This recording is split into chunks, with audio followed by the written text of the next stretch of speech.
Gloire à Jésus. Bonjour à tous et à toutes. Merci, Pasteur Manu. Merci à toute l'équipe pour l'invitation. Je suis très heureux ce matin d'être parmi vous. Vous avez la salutation de l'église Moisson. On vous aime, on prie pour vous.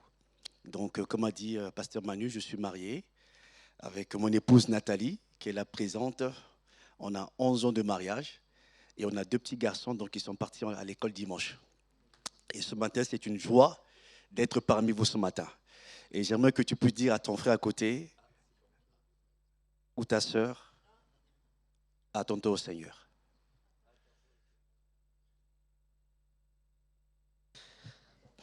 Vous avez noté, c'est pas moi qui l'ai dit. J'ai rien fait ce matin, j'y ai pensé. Donc attends-toi au Seigneur. Dis-le à ton voisin.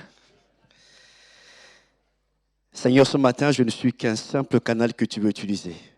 Et je prie ce matin pour ta parole. Seigneur, je veux simplement m'effacer. Seigneur, parle à ton peuple et parle à moi-même. Seigneur, je place l'atmosphère sous le sang de Jésus. Nous couvrons maintenant ce lieu par la puissance du Saint-Esprit et nous ramenons toute pensée captive à l'obéissance à la parole de Dieu. Seigneur, sois béni en ce lieu, sois élevé dans le nom de Jésus. Amen. Amen. Ce matin, vraiment, mon cœur est dans la joie et j'aimerais partager avec vous le thème de mon message, développer l'intimité avec Dieu dans la prière. Nous sommes en train de vivre un temps très difficile. Le monde, en ce moment, est dans une situation très difficile. On n'a plus de repères, on ne sait plus qui est qui. Depuis un moment déjà, est-ce qu'on savait qu'on allait vivre ce qu'on appelle le Covid? Aujourd'hui, les choses deviennent de plus en plus difficiles. Mais sachons que, au fur et à mesure que ces choses deviennent de plus en plus difficiles, notre délivrance est proche. Au fur et à mesure, les choses vont s'accélérer. Notre délivrance est proche. Et pour cela, chaque chrétien, chaque enfant de Dieu doit être sensible à l'esprit. Un homme qui marche selon l'esprit de Dieu, il ne marche pas par la vue, mais il marche par l'orientation du Saint-Esprit. Et pour cela, tu as besoin de développer une intimité avec Dieu dans la prière. Et on va lire ce matin mon texte, j'en ai plusieurs. 1 Pierre chapitre 5, verset 8, qui dit ceci. « Soyez sobres, veillez. Votre adversaire le diable rôde comme un lion, rugissant, cherchant qu'il dévorera. » Amen. 1 Thessaloniciens 5, verset 6, vous lirez à la maison aussi. « Ne dormons donc point comme les autres, mais veillons et soyons sobres. » Amen. Dans le texte, le mot qui revient ici, le premier mot que j'aimerais qu'on puisse voir ensemble, c'est l'intimité. Lorsqu'on parle de l'intimité, c'est un caractère de ce qui est intime, ce qui est profond, quelque chose d'intérieur, quelque chose qui est secret.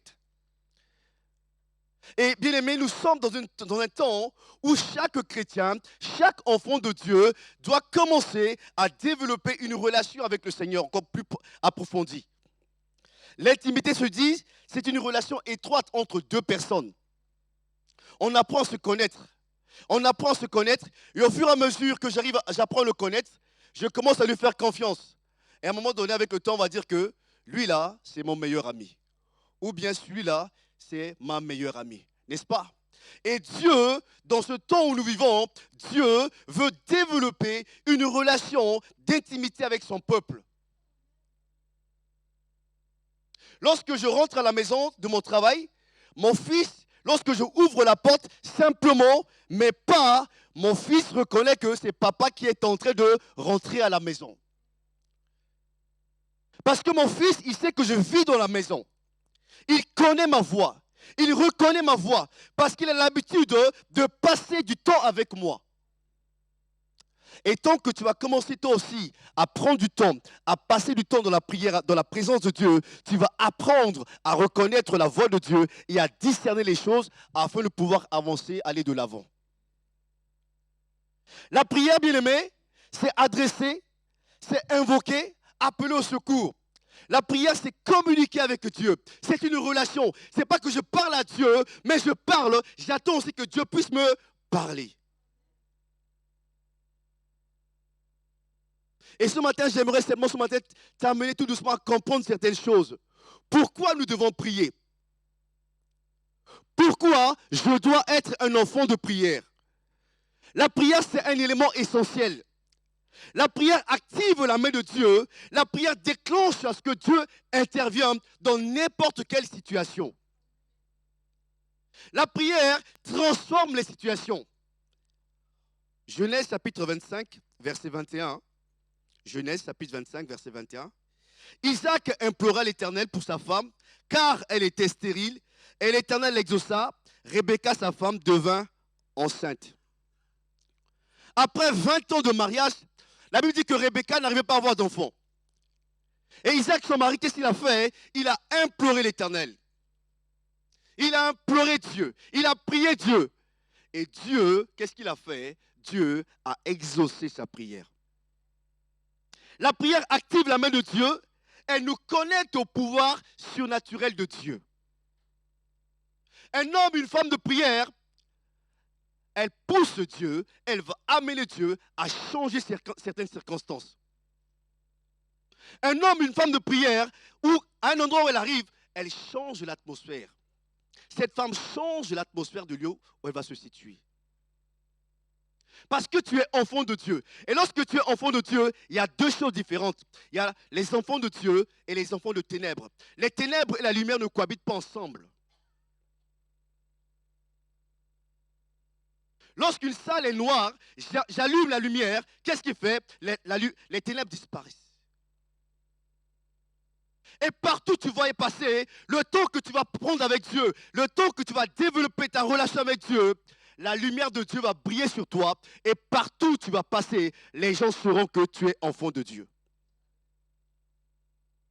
Tu n'as même pas besoin de dire que tu es enfant de Dieu. Simplement, on reconnaît un arbre par ses fruits. Quel est le fruit que tu produis? Dieu nous demande de prier. 1 Thessaloniciens 5, verset 17. Priez sans cesse. C'est demeurer continuellement dans la présence de Dieu. Sans cesse ne signifie pas que nous devons constamment faire monter vers Dieu des prières solennelles. Mais plutôt, tout au long de la journée, nous devons adresser à Dieu tout genre de prières. Amen. Apprends à développer ta relation avec Dieu. Apprends à développer ton intimité avec Dieu. J'ai côtoyé des serviteurs de Dieu qui m'ont appris à prier. Ils m'ont appris à prier, bien aimé, on a l'habitude. À l'époque, on se levait à 4 heures du matin.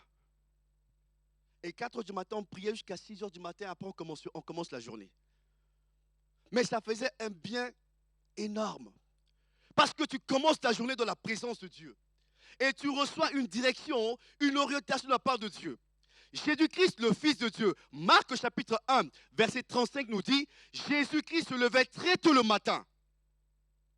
Étant même le Fils de Dieu, mais Jésus-Christ se levait très tôt le matin parce qu'il savait qu'il devait avoir une relation, une intimité avec son Père. Il devait recevoir une direction particulière parce qu'il y avait des choses qu'il attendait au cours de la journée. Et son Père lui donnait quelques stratégies, quelques points, les choses importantes qui vont se passer dans la journée. Tu croiseras les pharisiens, ils te diront ceci, toi, tu vas répondre comme ça. Aujourd'hui, Jésus, tu vas aller à Jéricho, passe par Jéricho. Il y a un homme qui s'appelle Zachée. Il est petit de taille. Il cherchera à te voir. Et Jésus il arrive sur le sycomore, il voit Zachée. Zachée, hâte-toi de descendre. Car il faut qu'aujourd'hui, je demeure dans ta maison. Tu as vraiment besoin de développer un temps de prière. La prière est une arme efficace. Et quand on se levait à 4 heures du matin, bien aimé, c'était pas facile, hein, 4 heures du matin. C'est pas facile la prière, bien aimé. Se lever très tôt, de préparer sa journée à la prière, c'est pas facile. Mais dans le temps où nous vivons, bien aimé, tu as besoin de la prière. J'ai besoin de la prière. La prière, c'est comme un carburant qui va te propulser à aller de l'avant. La prière change les choses. Le temps que tu vas prendre pour développer ta relation avec Dieu, l'intimité avec Dieu, tu commences à voir quelque chose, des choses extraordinaires vont se passer dans ta vie. Tu vas être les bras de Dieu qui vont agir dans ce monde. Partout où tu vas passer, les gens diront que non, lui, il est différent. Non, cette femme est différente. Elle n'est pas comme les autres. Lorsqu'elle parle, elle apporte la douceur. Lorsqu'elle parle, elle apporte la joie. Lorsqu'elle parle, il y a quelque chose de spécial qui se produit. L'intimité dans la prière avec Dieu implique, bien aimé, quelque chose. L'intimité de Dieu dans la prière, on lit dans 2 Chroniques, chapitre 7, verset 14. 2 Chroniques, chapitre 7, verset 14. L'intimité avec Dieu demande un certain brisement. La pureté découle du brisement. Si mon peuple sur qui est invoqué mon nom s'humilie, prie, cherche ma face, et s'il se détourne de ses mauvaises voies, je l'exaucerai des cieux et je lui pardonnerai son péché et je guérirai son pays. Amen. S'humilier. Nous devons reconnaître nos échecs, se repentir de ses péchés et renouveler notre engagement à faire la volonté de Dieu. Psaume chapitre 51, verset 19. Les sacrifices agréables à Dieu, c'est un esprit brisé. Ô Dieu, tu dédaignes pas un cœur brisé et contrit. Reconnaître notre pauvreté spirituelle, que sans Dieu, tu es rien. Sans Dieu, tu es zéro. Sans Dieu, je suis zéro. Mais avec Dieu, je suis plus fort. Je disais à un ami quand j'étais étudiant, je dis, toi et moi, on peut être sur un même pied d'escalier. Mais je suis différent de toi.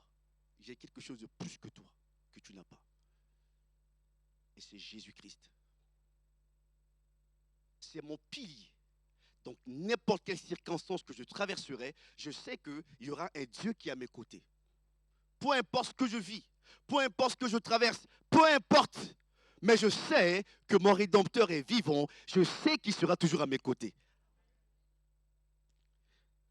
Nous devons crier désespérément à lui pour obtenir miséricorde, dépendre de lui et s'attendre à ce qu'il intervienne. Il nous faut prier avec sérieux et assiduité. Ne sois pas un chrétien sprinter ou un chrétien micro-ondes. Les chrétiens micro-ondes, généralement, on aime trop maintenant les choses ont tellement changé. On aime que les choses vont vite. On met micro-ondes, 5 minutes, 2 minutes après, c'est bon, on sort. Non. Mais sois un chrétien qui court, un marathonien. Un chrétien endurant. Parce que l'endurance, ça paye. L'endurance, ça paye. Et Dieu est le rémunérateur de ceux qui le cherchent. Matthieu 6, verset, on lit 31 jusqu'à 33. Cherchez premièrement le royaume de Dieu et sa justice. Et toutes ces choses vous seront données par... Cherchez premièrement le royaume de Dieu. Mais comment je cherche le royaume de Dieu? Il faut que je cherche à parler de Jésus. Je cherche à témoigner de ce que Jésus a fait dans ma vie. Aujourd'hui, beaucoup des hommes et des femmes chrétiens, maintenant, on ne parle plus de Jésus. On a peur de parler de Jésus. Mais que ta vie simplement témoigne de qui tu es. Dis-moi qui tu fréquentes et je dirai qui tu es.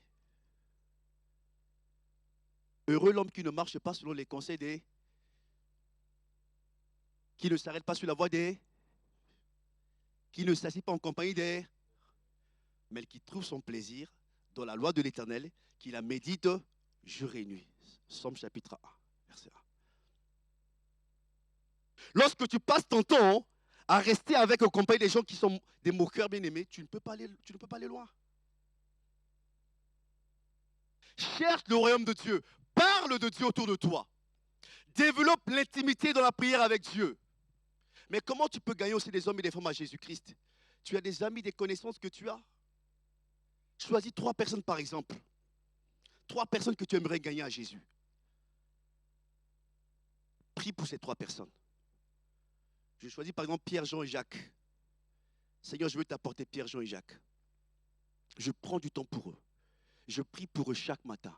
À midi, je prie pour eux. Le soir, je prie pour eux. Seigneur, tu connais mon ami Jacques. Tu connais mon ami Jean. J'aimerais te prier pour son salut. Seigneur, transforme sa vie.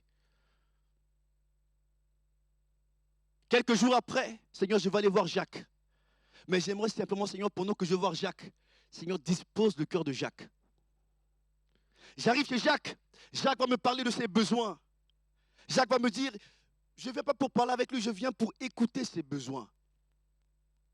Jacques va me dire, mais Rodrigue, j'ai tel problème, j'ai tel souci, tel souci. Je note les soucis de Jacques, de Pierre et Jean. Et lorsque je rentre chez moi devant Dieu, Seigneur, je t'apporte Pierre. Je t'apporte Jacques. Il m'a dit que sa maman est malade. Il m'a dit que son frère est malade. Seigneur, interviens. Seigneur, touche-le. Seigneur, change sa vie. Je paye le prix dans la prière. S'il faut jeûner, je jeûne pour Pierre et Jacques et Jean, afin que leur vie soit transformée. Tout ça, ça fait partie de chercher premièrement le royaume de Dieu. Au bout de quelques temps, quelques jours, je rends visite encore à Jacques. Et je prie toujours pour Jacques. Jusqu'à ce qu'un jour, j'invite Jacques, soit dans ma cellule ou à l'église. Mais avant de l'inviter, je prie, je prépare le terrain, que son cœur soit disposé. Et le jour où j'amène Jacques au Seigneur, c'est une grande joie. C'est ma couronne. Lorsque je me présenterai devant Dieu, tous les hommes et les femmes que j'ai gagnés, ils se mettront derrière moi. Ce sont mes couronnes, Seigneur. Voilà ce que j'ai gagné pour toi. Cherchez premièrement le royaume de Dieu. Ne te centre pas sur toi-même. Plus tu vas chercher tu vas te centrer sur Dieu, à chercher le royaume de Dieu, les choses simplement vont concourir pour ton bien.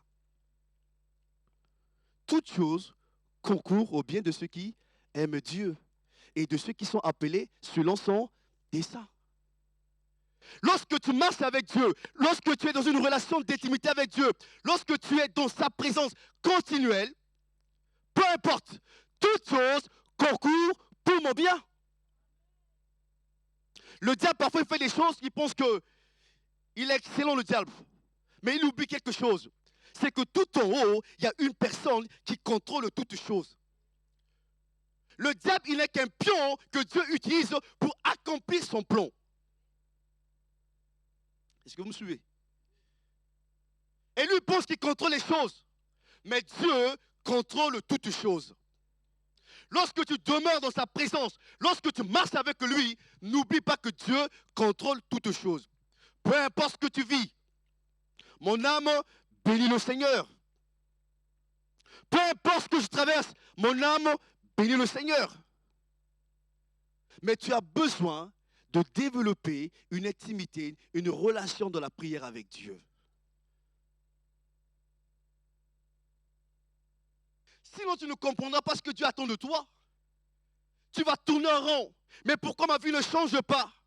Pourquoi je ne perce pas comme les autres? Pourquoi je n'avance pas comme les autres?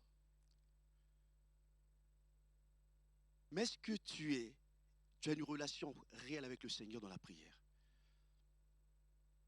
Après, tu commences à te poser des questions. Oh, mais les autres, ils avancent, mais pourquoi moi, je n'avance pas? Et à un moment donné, ton cœur commence à... Tu commences à devenir aigri. Et ça t'amène à la mort, à la destruction. Nous sommes dans un temps, bien aimé, où nous devons chercher le Seigneur. Nous sommes dans un temps où nous devons persévérer dans la prière. Avec mon épouse, on a vécu des moments très difficiles, très très douloureux. Pasteur Manu le sait. Mais lorsque tu sais en qui tu as cru, beaucoup, on ne sait pas en qui nous avons cru. Mais lorsque tu sais réellement en qui tu as cru, oh, tu es assis avec Christ dans les lieux et je décide avec Dieu. Quel privilège! Quelle grâce! Mais pour décider, il faut que j'ai l'habitude d'être dans sa présence. On a vécu des moments très difficiles, très douloureux. On a perdu 3 enfants successifs. Je me posais des questions. Mais si c'est ce Dieu que je, si c'est ce Dieu-là que je sers, il vaut mieux que j'aille dans le monde. Hein. À un moment donné, tu es déstabilisé. À un moment donné, ta foi prend un coup. Mais il faut que tu passes par là pour que tu comprennes en qui tu as réellement cru. Parce que Dieu t'apprend à durcir ton front. Et lorsque tu es face à une situation, tu as une foi mais inébranlable parce que tu sais en qui tu as cru.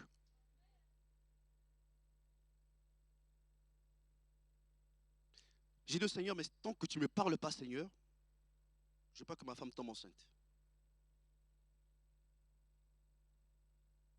Dieu, il parle. Quand tu es dans l'intimité avec lui, c'est là où tu vas comprendre certaines choses. Il va t'ouvrir les yeux. Il va te montrer là où par où tu dois passer. Et aujourd'hui, on a des enfants. Et on aide beaucoup de couples aussi qui passent par là. Ça te permet de comprendre aussi ceux qui passeront par là. Et de pouvoir les aider, les amener à aller plus loin. Parce que quand tu vas parler, ce n'est plus les mots que tu vas dire, mais c'est quelque chose que tu as vécu toi-même qui va changer les vies et qui va ramener la vie. Dieu n'est pas un Dieu de... Non. Dieu, il est réel. Il est réel pour ceux qui marchent avec lui. Si tu ne marches pas avec lui, tu ne peux pas le connaître.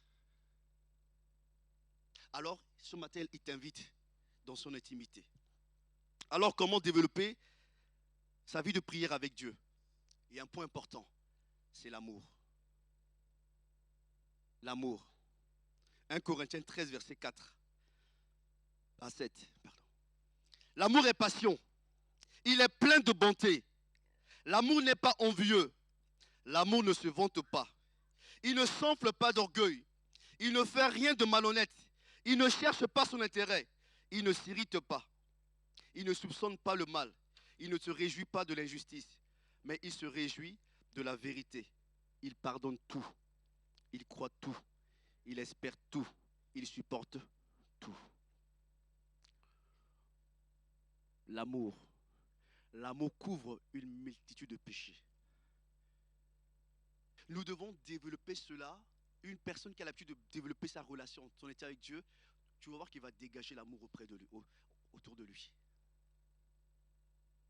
L'amour est passion. L'amour ne se vante pas.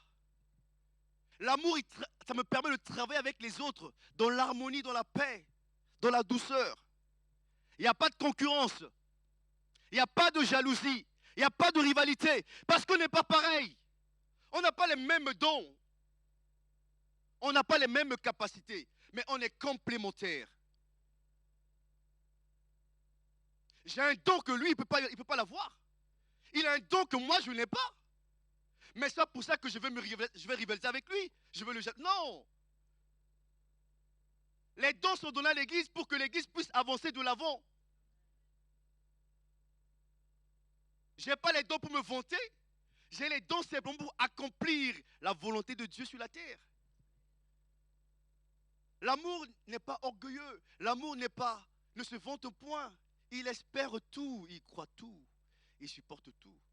Aujourd'hui dans l'église, quand le pasteur réprimande des membres de l'église,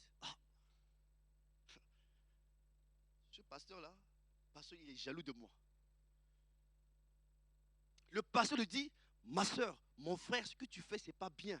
La parole de Dieu nous dit ça. Mais c'est pour ton bien. Non, ce pasteur-là, non, je ne l'aime pas. Non, non. Je laisse poser mon problème, mais non, il ne me comprend pas. Je lui dis A, lui me dit B. Non, je vais tranquillement laisser son église, je vais partir dans une autre église. Parce que là-bas, le pasteur, il dit tout. Quand je lui dis oui, il dit oui. Mais va. Il te dit oui, tu dis oui. Le oui, là, tu vas te retrouver en enfer. J'ai été avec des hommes de Dieu qui ont été durs avec moi, mais avec douceur, avec amour, avec bienveillance. Ils m'ont corrigé. Paul a corrigé Timothée. Paul a exhorté Timothée. Paul a accompagné Timothée. Mais dans l'église aujourd'hui, quand le pasteur, il sait dans quoi? Non, non, pasteur, non, pas ça quand même, non. Mais c'est pour ton bien. C'est pour que tu puisses grandir dans l'harmonie. C'est pour que tu puisses avoir un équilibre. L'amour espère tout, supporte tout et croit tout. Alors aimons-nous les uns les autres. L'amour pardonne. Lorsque je ne pardonne pas, les blessures qui restent au fond de moi, ça va constituer un blocage. Quand je vais dans la présence de Dieu, ma prière, je prie, la prière ne va pas monter. La prière va rester là, au plafond. Et tu cries, mais pourquoi Dieu ne m'écoute pas? Je prie, mais Dieu ne m'entend pas. Mais ton cœur, comment il est ton cœur?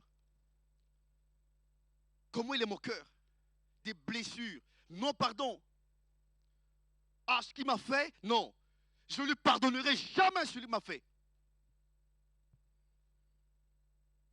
J'étais à un moment où j'avais trop besoin de lui et il m'a tourné le dos. Non, ça, je ne lui pardonne pas. Jamais je le pardonnerai. Je l'ai tellement aimé et il m'a trahi. Je ne lui pardonnerai pas ça. Mais ce matin, le Seigneur te dit pardonne. Le pardon est une puissance qui libère. Le pardon est une puissance qui libère. Lorsque je pardonne, je vais permettre à Dieu, que Dieu ouvre maintenant le ciel sur moi. Parce que j'accepte de pardonner. Je ne veux pas rester dans la présence de Dieu des heures et dans mon cœur, j'ai de la haine, j'ai de l'amertume, j'ai de la rancune. Mais Dieu n'écoutera pas ma prière. Il faut que je pardonne. Ça ne veut pas dire que quand je pardonne, ça ne veut pas dire que je vais tout cautionner, non. Je pardonne. Si je dois me repentir sur certaines choses, je me répands. Une vraie repentance. Pas le remords. Judas, lui, il a eu le remords, Judas. Le remords l'a ramené à la mort. Mais Pierre, lui, il a une véritable repentance. La repentance, je demande pardon de mes péchés. Et qu'est-ce que je fais? Je me détourne de mes péchés. Et je suis le Seigneur. Ça, c'est une véritable repentance. Et ça te permet de rentrer dans la direction que Dieu a prévue. L'amour est décrit ici comme une activité, un comportement et non pas simplement comme un sentiment intérieur, une motivation. Chaque chrétien doit chercher à croître de sorte à manifester ce type de charité. Nous sommes dans les temps très difficiles, bien-aimés. Les choses vont être encore de plus en plus difficiles. Mais tu as besoin de ta relation avec Dieu dans la prière. J'ai besoin de vivre une communion fraternelle, vraie, authentique avec les autres. Parce que j'ai besoin d'eux. Et eux aussi, ils ont besoin de moi.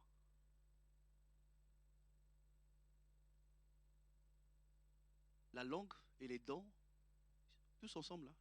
Si la dent dit, bon, aujourd'hui, bon, je ne vais pas mâcher, la langue va dire quoi?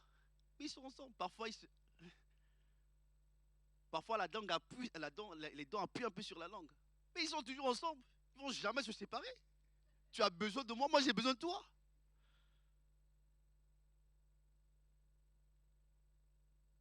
Parfois on se frotte dans l'église aussi avec nos caractères, parce qu'on est différents. Mais ces frottements nous permettent d'aller de l'avant. Parfois il y a certaines choses qui sont enfuies en nous, parfois dans nos caractères, mais Dieu permet parfois, il met des hommes et des femmes à côté de nous pour qu'on se frotte un peu, pour que je devienne meilleur. Est-ce que vous comprenez? Je dis souvent, mais Seigneur, parfois on se pose des questions, on se dit, mais Seigneur, donne-moi la patience, donne-moi la douceur. Mais tu pries, mais Dieu va permettre des circonstances devant toi pour pouvoir effectivement, si il y a ça.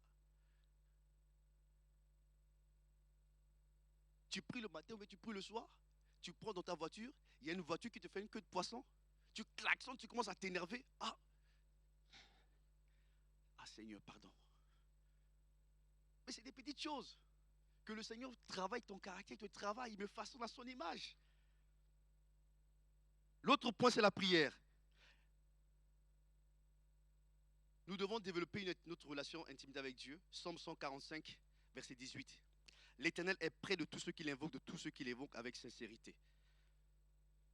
Si j'invoque Dieu avec sincérité, le Seigneur me répond. Mais si je ne suis pas vrai avec moi-même, comment je vais être vrai avec Dieu? Tu as besoin de la prière. Tu as besoin d'une relation authentique, d'une relation vraie pour aller de l'avant avec le Seigneur. Et une femme qui développe l'intimité avec Dieu, un homme qui prie régulièrement avec Dieu, il est sensible à la voix de l'Esprit. Il discerne les voix. Il sait quand c'est Dieu qui parle et quand c'est pas Dieu. Parce qu'il a l'habitude de prendre du temps, de passer du temps dans la prière. Et il connaît. Jésus a dit, je suis le bon berger. Les brebis reconnaissent ma voix. Et quand tu passes du temps avec Dieu dans la prière, tu reconnais la voix de Jésus. Quand Dieu te parle, c'est Dieu. Et quand c'est pas Dieu, c'est pas Dieu. Et l'autre point aussi, où ça implique, l'intimité avec Dieu implique le jeûne et la prière, le jeûne. Psaume chapitre 33, 35, verset 13. Et moi, quand j'étais malade, je revêtais un sac, je m'humiliais mon âme par le jeûne. Je priais, la tête penchée sur mon sein. Le but du jeûne est de soumettre à Dieu, de mettre un focus spécial sur nos vies spirituelles, de montrer à Dieu que nous sommes humbles de cœur et sérieux dans notre désir de croître et de le servir. Un chrétien qui ne jeûne pas, c'est difficile. Apprends à jeûner. Apprends à jeûner. Le temps où nous vivons, je dois apprendre à jeûner, à me séparer, parfois de repas, pour un temps, pour chercher le Seigneur, pour certaines situations, pour que Dieu puisse intervenir. Parfois, il y a certaines situations, il n'y a que le jeûne et la prière qui peuvent débloquer la chose. Mais si je ne comprends pas, je vais tourner en rond. Le temps nous est compté. Le temps passe vite. Le retour de Jésus-Christ est proche. Je dois nettoyer ma vie. Tout ce qui gangrène ma vie, tout ce qui est sale, tout ce qui empêche Dieu d'agir dans ma vie, je dois me débarrasser de ça. J'aimerais que quand je vais me présenter devant Dieu, j'arrive devant Dieu, je dis souvent que le salut est personnel. Chacun rendra compte de ce qu'il a fait devant Dieu. Moi, je rendrai compte de ce que moi j'ai fait devant Dieu. Ma femme rendra compte de ce qu'elle a fait devant Dieu. Mon fils ne viendra pas voir Dieu. Oh Dieu, mon papa est pasteur. Mais le pasteur lui aussi, il cherche à régler son compte avec Dieu. Tu penses qu'il va régler ton problème? Chacun pour soi, il cherche. Mais tant que nous sommes dans le monde bien-aimé, on ne doit pas être des chrétiens individualistes. On joue collectif. On joue collectif. C'est devant Dieu qu'on sera individuel. Mais là, on joue collectif. Parce que le but, c'est que l'œuvre de Dieu avance. L'église avance. L'église prospère. Je veux que tu prospères à tous égards. Dans le domaine spirituel, domaine financier, domaine matériel, que tu prospères à tous égards. Quand quelqu'un te voit, tu lui donnes envie de connaître Jésus. Quand il te voit, il dit non, lui, il a quelque chose que je n'ai pas. Et j'aimerais avoir ce qu'il a. Et tu parles de Jésus. L'autre point, c'est la lecture de la parole de Dieu. Psaume, chapitre 119, et je terminerai sur ça. Je serre ta parole dans mon cœur, afin de ne pas pécher contre toi. Josué 1, verset 7 à 8. Fortifie-toi seulement et aie bon courage, en agissant fidèlement selon toute la loi de Moïse, mon serviteur, t'a prescrite. Ne t'en détourne ni à droite ni à gauche, afin de réussir dans tout ce que tu entreprendras. Que ce livre de la loi ne s'éloigne pas de ta bouche, médite-le jour et nuit pour agir fidèlement selon ce qui est écrit. Car c'est là alors que tu auras du succès dans tes entreprises. Développe ton intimité avec Dieu dans la prière et la lecture de la parole de Dieu. Médite la parole de Dieu. J'ai eu des missionnaires qui sont venus dans mon pays quand j'étais tout petit. Ils m'apprenaient des chansons d'école dimanche. Lis ta Bible, prie chaque jour, prie chaque jour, prie chaque jour. Lis ta Bible, prie chaque jour si tu veux. Grand. Ça, ce sont mes chansons d'école dimanche. Mais ça m'aide aujourd'hui. Parce que je veux grandir. Mais grandir avec Jésus. Pas grandir tout seul. Je veux être une source de bénédiction pour les autres. Et pour cela, j'ai besoin de la relation avec Dieu, d'une intimité avec Dieu. Quand tu pries, tu changes les circonstances. J'avais un ami qui faisait sa thèse. C'était un scientifique, mais il est très cartésien.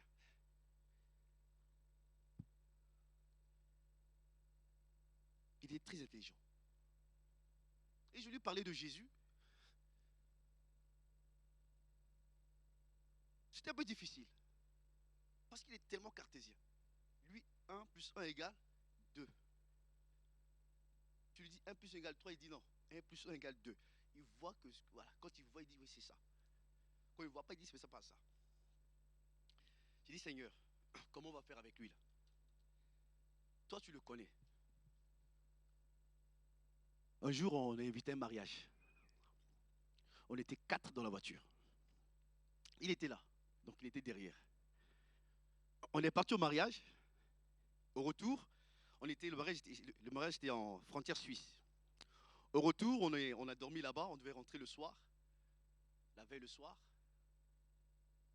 On a pris la route. On arrive vers Voiron, pas loin de Voiron, un peu dans les hauteurs là. La voiture tombe en panne. C'était là, il faisait nuit. Il était 21h, 22h, il faisait nuit, c'était pendant l'hiver, il faisait froid. Imaginez-vous, mettez-vous à ma place. J'avais froid, il faisait froid. J'ai dit aux autres qu'avant de partir de chez moi, j'ai dit au Seigneur, Seigneur, je vais à ce mariage, tu m'accompagnes et tu me ramènes chez moi. Il est 21h, 22h, il fait nuit, Seigneur. Moi, je ne vais pas dormir ici. On était dans un endroit où il n'y a pas... Dans la nature. Seigneur, je ne vais pas dormir ici. Je l'ai laissé, je me suis écarté. Seigneur, s'il te plaît, démontre ta puissance. Je reviens, je leur dis, démarrez la voiture. Il n'y a pas de phare. Imaginez-vous, il n'y a pas de phare. Il me dit, mais Rodrigue, tu es un... J'ai dit, démarrez la voiture. La foi est une ferme assurance des choses qu'on espère. Qu'on ne... Il me dit, Rodrigue, moi je suis scientifique. 1 plus 1 égale 2. On a démarré la voiture, ça ne marche pas. On a mis phare, ça ne marche pas. Comment tu veux qu'on puisse démarrer? J'ai dit, démarrer la voiture, on va rentrer chez nous. Parce que Dieu va nous ramener chez nous. J'ai dit, ok. Il met la clé. Mais quand tu parles aussi, quand tu parles de Dieu, tu as intérêt. Il démarre la voiture ne démarre pas. J'ai dit, montez dans la voiture. On va pousser la voiture, montez dans la voiture. Mais tu es dans une situation où, si Dieu ne t'aimait pas, c'est grave. Demain, si tu parles de Dieu, il va dire non, non. Hier, tu m'as parlé de Dieu, j'ai rien vu. Monte dans la voiture, on pousse la voiture. On monte dans la voiture, on pousse la voiture démarre. Mais il n'y a pas les phares.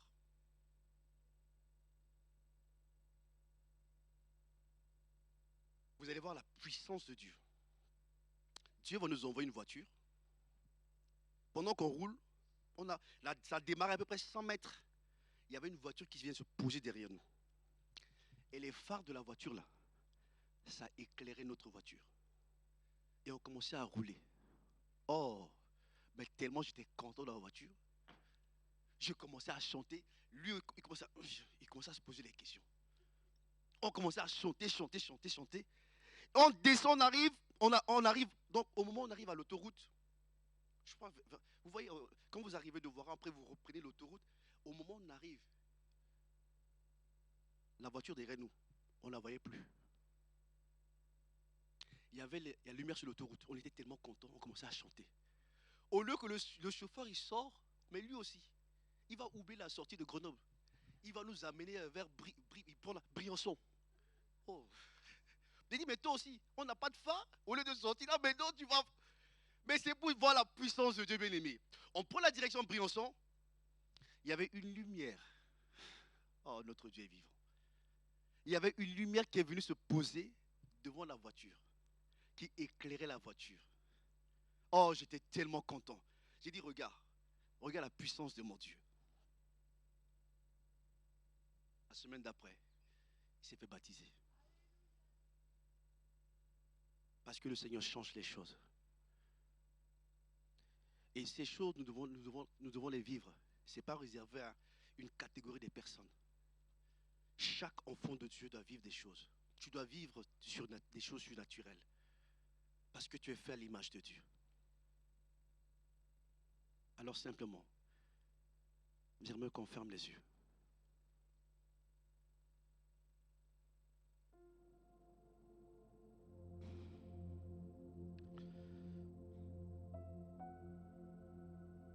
Le Seigneur t'a parlé ce matin. Pendant que nous avons les yeux fermés, le Seigneur t'a parlé.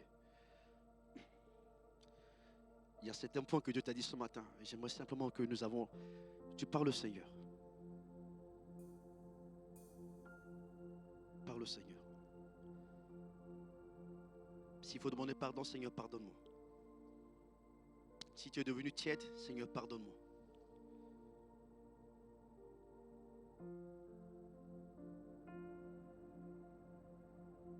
Parle au Seigneur. Dis-lui que tu as besoin de lui.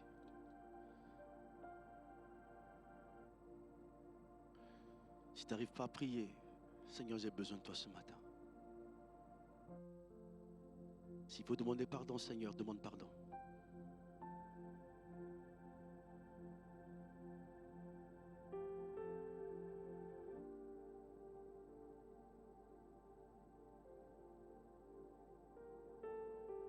Sa douce présence est là.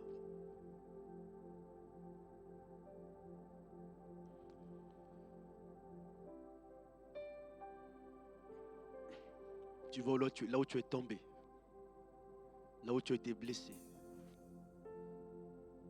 Ce matin, tu peux remonter sur le cheval. Un nouveau départ est possible. Rien n'est fini. Tout est encore possible.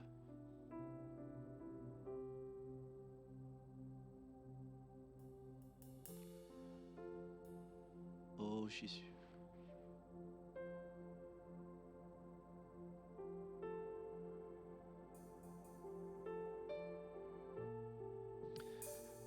Alléluia, merci Seigneur. Peut-être, gardons nos yeux encore un instant fermés.